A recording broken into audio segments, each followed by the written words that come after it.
Thanks, Bruce, and thanks, Denise, who invited me and asked me to come and speak about the mindfulness and meditation practices that I share with families. And it's really a program that I've been and continue to develop.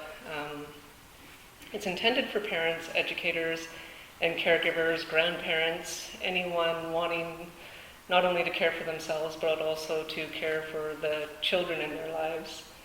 And although I'll be talking about the development of a secular program, I think some of the challenges that I'll speak to in terms of accessibility, I think are relevant to us also as a congregation. So first I'll provide a little bit of personal background to kind of set the stage a bit more, leading off of what Bruce shared with you. So I began a meditation practice about 7 years ago, and primarily actually for reasons, for medical reasons. I had been dealing with a lifelong bout of insomnia that was the result of dealing with chronic illness. And so I taught myself how to meditate. I read Jon Kabat-Zinn's Full Catastrophe Living, and which now forms the basis of his mindfulness-based stress reduction program. And I essentially made this commitment. I was going to practice meditating 20 to 40 minutes a day, 5 days a week, for 3 months. That was my commitment, and I haven't stopped ever since. And what I began to notice was not actually just a change in my sleep, thankfully, but my way of thinking. I was more patient, present. I felt armed with a way of caring for myself psychologically that I had never experienced before in my life. This doesn't mean that I no longer have so-called psychological issues. My family will assure you I do. I'm just better able to deal with them. And as Bruce mentioned, I'd gained a great deal of insight in my studies of Western psychology, particularly from John Bowlby, who articulated attachment theory, and I could do a whole other sermon on that. And that actually is a big part of my program as well, as the integration of attachment theory.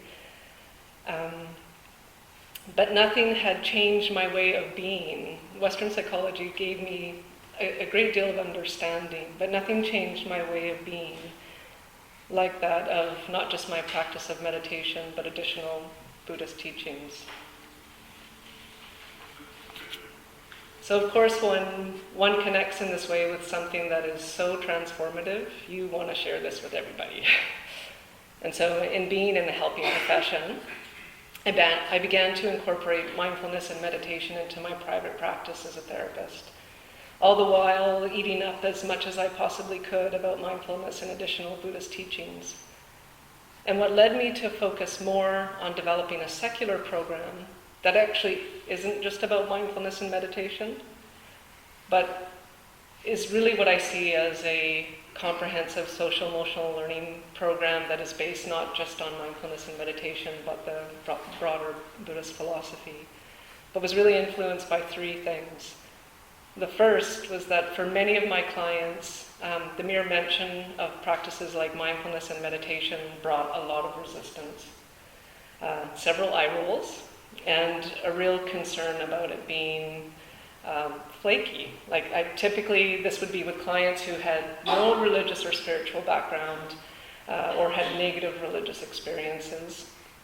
And so to get people to open up to the idea of not just meditation, because Jon Kabat-Zinn had already done certainly a great job at doing this and describing how mindfulness and meditation is secular in nature, but to other Buddhist teachings. I felt like I worked very hard to make these teachings accessible, and it meant for me to have to further translate them. And I could relate to this, growing up identifying myself somewhere between atheism and agnosticism, and really not being exposed to other religions, to religion period. I felt like even when I earlier became interested in some of the ideas within Buddhist philosophy, that some of the earlier readings that I had read, it was a language that I was just not familiar with. And I liken it also to my experience as a therapist and trying to explore other approaches to therapy. And many of my colleagues who had studied transpersonal psychology studied Marianne Williamson, and who felt deeply moved by her work. And so I thought I wanted to read her and explore her work. And but for me, I couldn't make it past the first page. I found her writing was loaded with references to God and to spirituality in a way that was, again, so unfamiliar to me and so unlike my own language of psychology. And I tried. I thought perhaps I need to find what the term God means to me and what is spirituality. Questions that I continue to be and was open to at the time. But I felt like, in a way, I was trying to learn German so I could read Freud's writings when there was a perfectly fine English translation. That there were other teachings that were more accessible. And of course, the irony is not lost on me, using Freud as an example, with his writings having been translated and often grossly misrepresented. And here we're talking about someone who's existed within the last century, who spoke in a language that still exists. So the challenges in further translating Buddhist teachings, again, is not lost on me. But rather than being kind of taken down by that, it inspires me to do much like contemporary translators of Freud's work, to be rigorous. And we're very fortunate already to have rigorous teachers who have made Buddhist teachings very accessible, really clear, like a teacher like Bhante Gunaratana's Mindfulness in Plain English. So again, this first issue for me was about accessibility. The second issue that became increasingly of interest in terms of developing a program was that of age. So over the years, in the absence of having an accessible local temple that I could take myself and my family to, I would attend sitting groups and meditation retreats and seeking community. And I often found myself being one of the youngest participants. And in the West, I can understand it's very difficult, especially for young families, to fit in one more thing. However, one of the things that has really inspired me was the story of a meditation master in Burma, from Burma, Dipa Ma, and her name literally means Mother of Light. She was actually born in India in 1911. By her mid-40s, Dipa Ma had lost both of her parents, 2 small children, and her husband, suffered heart disease and other illnesses, and was raising her then 7-year-old daughter alone in a country that she didn't speak the language. And despite the traditional Indian custom of women postponing spiritual practices, such as meditation, till their household duties of raising a family were fulfilled, and although Dipa Ma had found ways to pursue a Buddhist education, personally, privately, she still did not understand how to meditate. But despite all of this, she desperately had a calling. She knew that this was a practice that she needed to pursue. So, convinced she was dying, she sold her worldly possessions so that she could give the funds to a friend, a neighbor, to care for her daughter. So Dipa Ma then goes to Rangoon to a retreat where she gets bitten by a dog and suffers greatly a disease as a result and is sent home. She returns to care for her daughter, and she persists for years to teach herself how to meditate.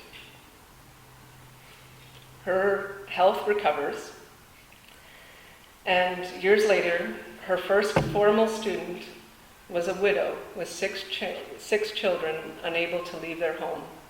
And Dipa Ma believed, you can bring these teachings to anyone in any environment. And so she first instructed this particular mother to practice while breastfeeding. So I tell my clients this story when they proclaim they don't have time. And I remind myself, in amidst all our busyness, at whatever age, we may need to and are likely going to have to be very creative about fitting it in. This story, the story of my clients and my own struggle with having a so-called balanced life and wanting to share these practices with my husband, with my children, led me to studying this in greater depth and pursuing a doctorate in educational psychology. And initially, as Bruce suggested, my studies were about integrating mindfulness-based practices into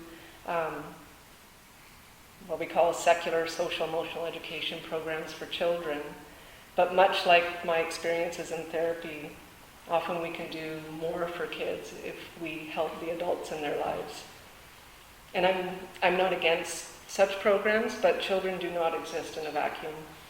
We need to also be concerned about the social emotional well-being for the adults in their lives, such as teachers and their primary caregivers. It's like dropping the kids off at church and not attending ourselves. So one, I wanted to develop a program that was accessible in content, and two, accessible throughout the lifespan. And although I'm directly educating adults, I teach them how to share these practices with their children. The third issue I wanted to address was the issue of mindfulness being extracted from the larger substantive body of Buddhist teachings. But I want to just say a little bit about mindfulness-based interventions in secular clinical context. Well, you know you've made it when you've made it to the cover of Time magazine, and mindfulness did this past year. So mindfulness-based programs have really exploded, particularly in the last 10 years, many of which are informed by John Kabat-Zinn's mindfulness-based stress reduction program, which is, for those not familiar, an 8-week medical intervention developed in the United States in the 1970s and has since been integrated into fields such as psychology, psychiatry, neurobiology, and the list goes on. And quite literally, the research and its benefits has grown exponentially. So we now have a number of clinical interventions such as mindfulness-based cognitive therapy, acceptance commitment therapy, and it's amazing how quickly the programs are developing. And with all these positive results found from this research in adult populations, many educators became quite excited about the possibility of integrating these mindfulness-based skills into, which was another age that's been growing the last few decades, which is social emotional education in schools. And so wanting to share these types of practices with school-age children. And some of you may also be familiar with a social emotional program here in the Lower Mainland in schools. It's called Mind Up. And it's a scripted, classroom-based preventative intervention that was developed and intended for students from pre-kindergarten to 8th grade. But after looking at programs like Mind Up in the earlier part of my studies, what struck me right away, amongst other things, was the removal of mindfulness from the Buddhist teachings that it was drawn. So when you visit the Mind Up website or look at the curriculum, it is said to be based on studies in the field of cognitive neuroscience, social emotional education, and positive psychology. Nowhere is there any reference or mention of Buddhist philosophy, which informs many of the practices that are incorporated into the program. And it is understandable in the West. Mindfulness has been removed from the broader teachings like the Four Noble Truths and the Eightfold Path, I think primarily for 3 reasons. One, that many of the additional Buddhist teachings encourage collectivism rather than individualism. 2, which I've spoken about, Buddhist teachings are often embedded in a spiritual language and are therefore limited and in terms of accessibility. And further, particularly in the context of education, because Buddhism is recognized historically as a religion, it's extremely controversial in secular mainstream educational settings. And in fact, we know many program developers and conferences that I've been attending the last few years that developers have had challenges in integrating programs, even when there's no spiritual or religious reference. And in fact, last year in California, there was a school that was taken to court because they had integrated yoga into the classroom. And there was, I think it was either the use of Om or a particular breathing exercise that was perceived to have a religious connotation. That was the premise of the case. But rather than morph these teachings to such an extreme, and I think we really are at risk at losing a great deal, I think we ought to educate people, to translate the Buddhist teachings, not to lose the Buddha.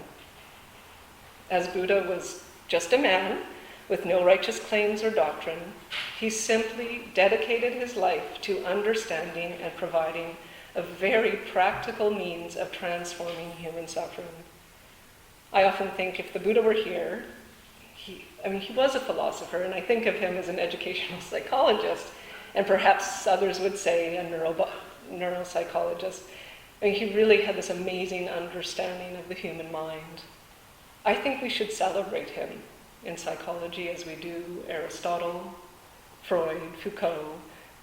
I think that the Four Noble Truths and Eightfold Path in particular, they are a social-emotional learning program. When you look at the social-emotional competencies outlined within mainstream curricular packages, it's such an amazing fit. My aim here is not to discount mindfulness in talking about these other teachings. And on the contrary, actually, I think as mindfulness and the evidence of its benefits is mounting, I think it's a natural extension to consider the additional teachings. And although traditionally Buddhism is recognized as a religion, it is increasingly recognized and acknowledged as a theory of science of mind, a psychology that has significant implications for contemporary clinical and educational interventions. And I know there's not enough time for me to go into the additional teachings, but I still want to give you a taste of why we might want to include them.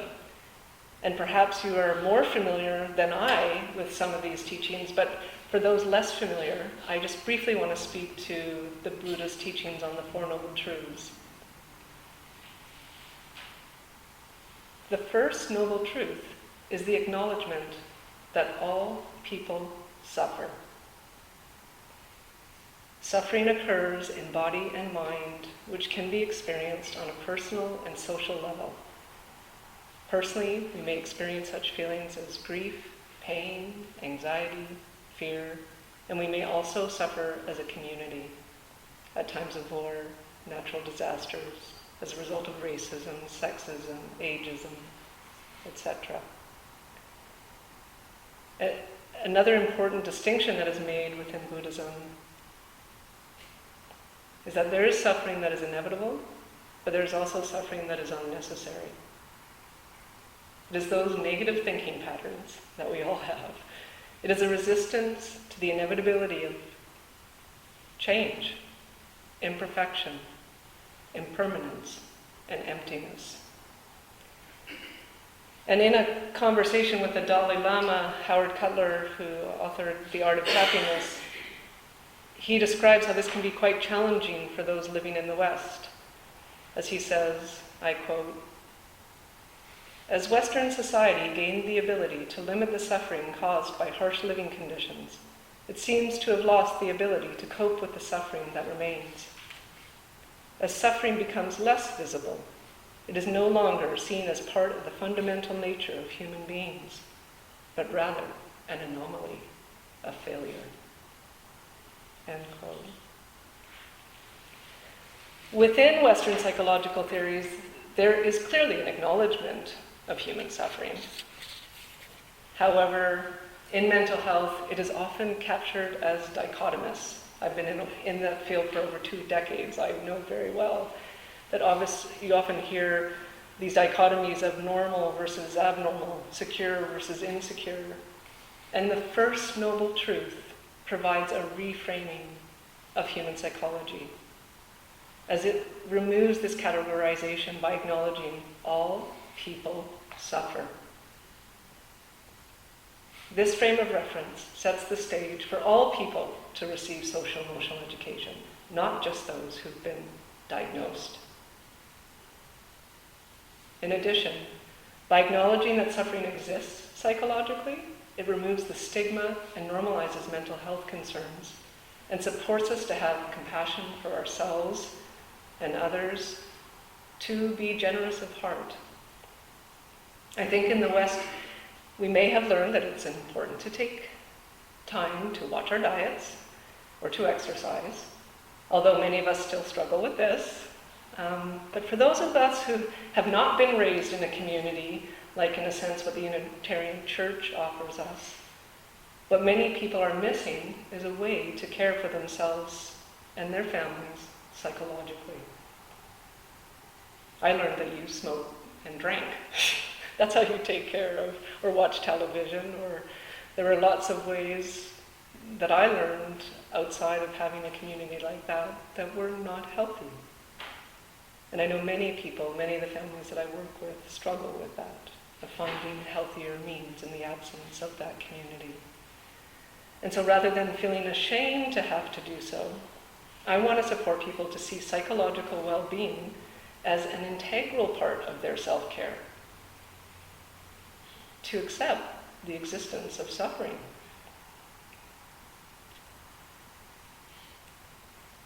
The second noble truth entails identification of what causes suffering.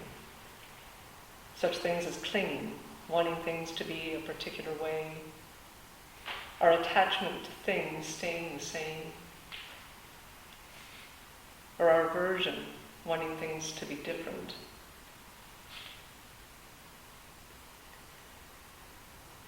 The third noble truth is about the human capacity to cease suffering.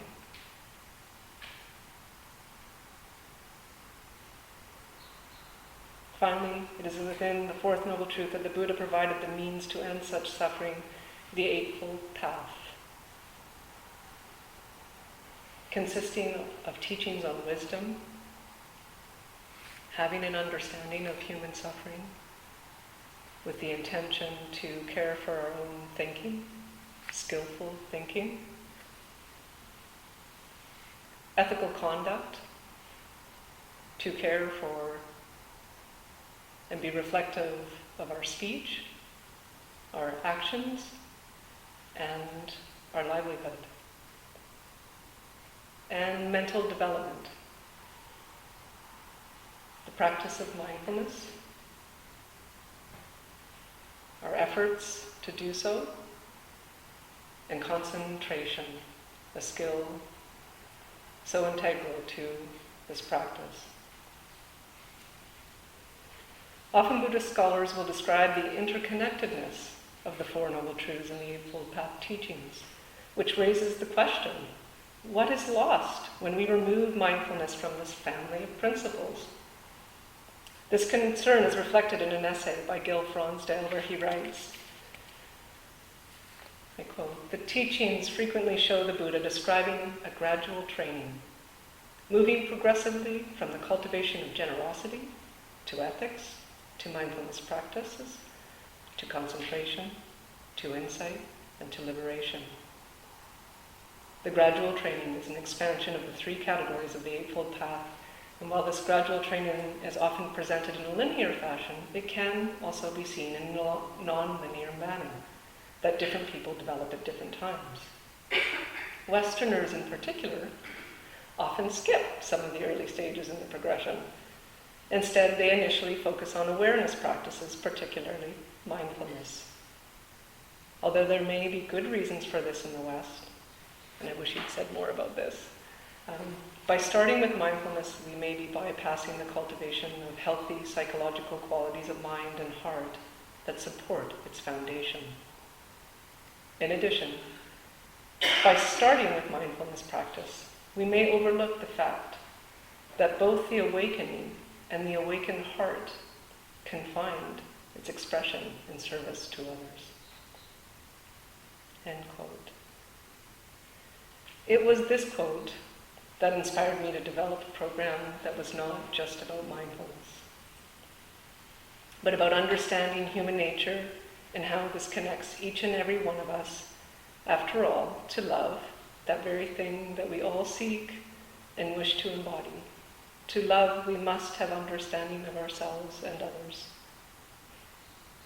And I know I'm grateful. I didn't have to wait till I retire or till my household duties were done to find the peace that has come from my meditation practice and embracing these additional Buddhist teachings. Nor do I want that for the people I serve.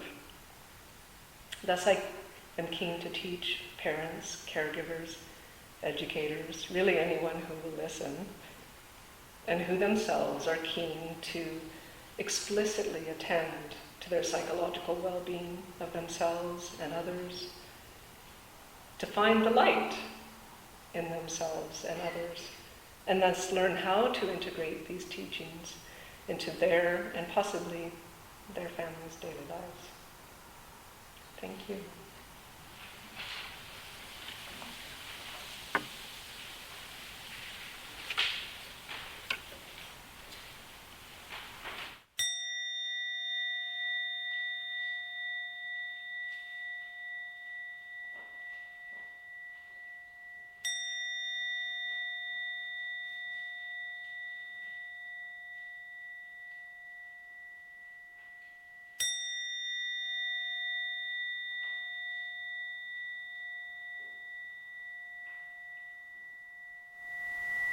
So today I wanted to have the meditation after the sermon, as I wanted to share and put into context this Buddhist practice that is often not found in secular meditation programs, and that is loving kindness meditation, which is based on a deep understanding and knowing of our interconnectedness and generosity, and helps us further cultivate love, compassion, sympathetic joy, being happy for others, and equanimity, to be balanced in view. I will guide you through the 5 stages of the meditation. I will repeat the phrases a few times, and then I give you some time to drop into the meaning and feeling of the words, and you can repeat them to yourselves. And know that when I say, "may I," it is not about asking permission, but simply reflects an aspiration. So let's begin. The first stage, as we settle in, just a moment for ourselves. You can close your eyes or keep them open, whichever feels most comfortable. In this first stage, we direct love, kindness towards ourselves. May I be safe from inner and outer harm. May I have mental happiness. May I have physical happiness. May I have ease of well-being. May I be safe from inner and outer harm. May I have mental happiness. May I have physical happiness. May I have ease of well-being. May I be safe from inner and outer harm. May I have mental happiness. May I have physical happiness. May I have ease of well-being.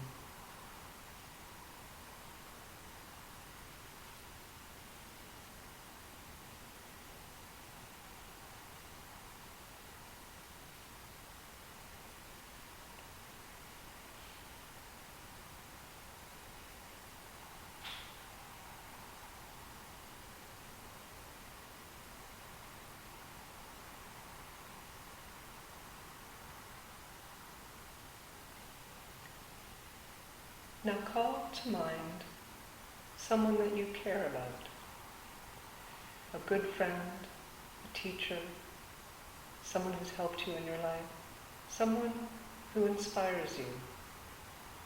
You can visualize them, say their name to yourself, get a feeling for their presence, and then direct the phrases of loving kindness towards them.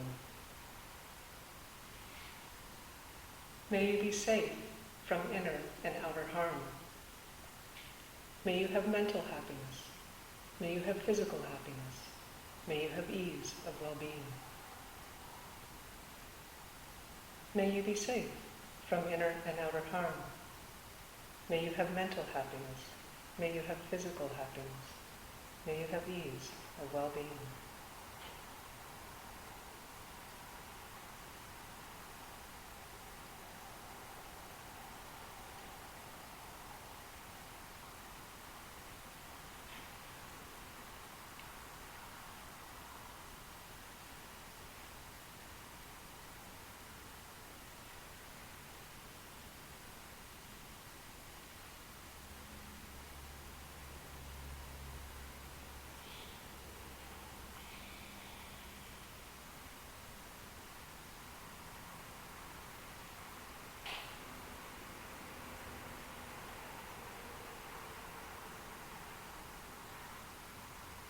The next category is for someone you have neutral feelings towards.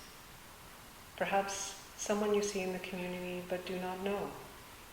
A clerk at the grocery store, a person from the congregation you've not met yet, but recognize, a postal worker. May you be safe from inner and outer harm. May you have mental happiness. May you have physical happiness. May you have ease of well-being. May you be safe from inner and outer harm. May you have mental happiness. May you have physical happiness. May you have ease of well-being. May you be safe from inner and outer harm. May you have mental happiness. May you have physical happiness. May you have ease of well-being.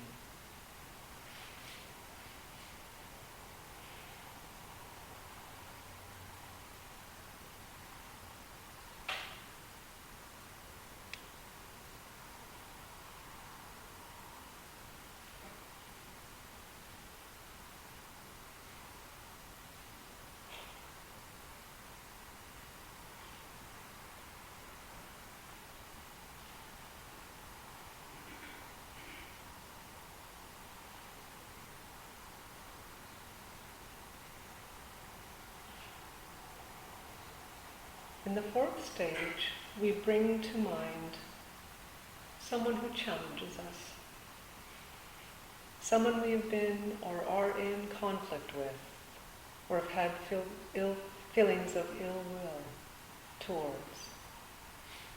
If you are new to the practice of loving kindness, I would suggest beginning with someone that is not too difficult.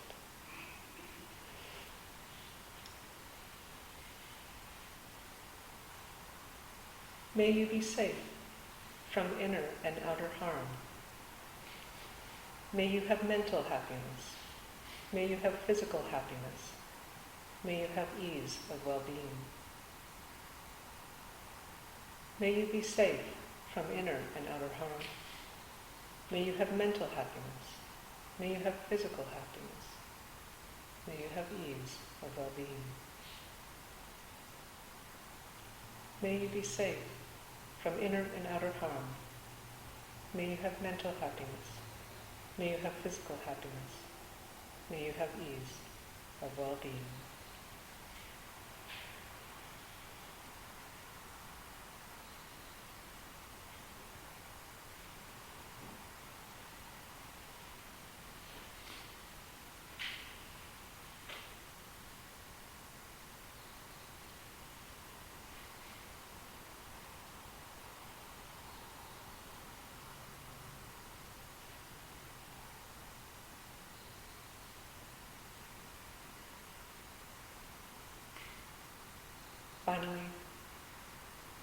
Imagine yourself sending loving kindness to all beings everywhere. Starting with yourself, opening and expanding until you finally come to rest in loving kindness for all. May all beings be safe from inner and outer harm. May all beings have mental happiness. May all beings have physical happiness. May all beings have ease of well-being. May all beings be safe from inner and outer harm. May all beings have mental happiness. May all beings have physical happiness. May all beings have ease of well-being. May all beings be safe from inner and outer harm. May all beings have mental happiness. May all beings have physical happiness. May all beings have ease of well-being.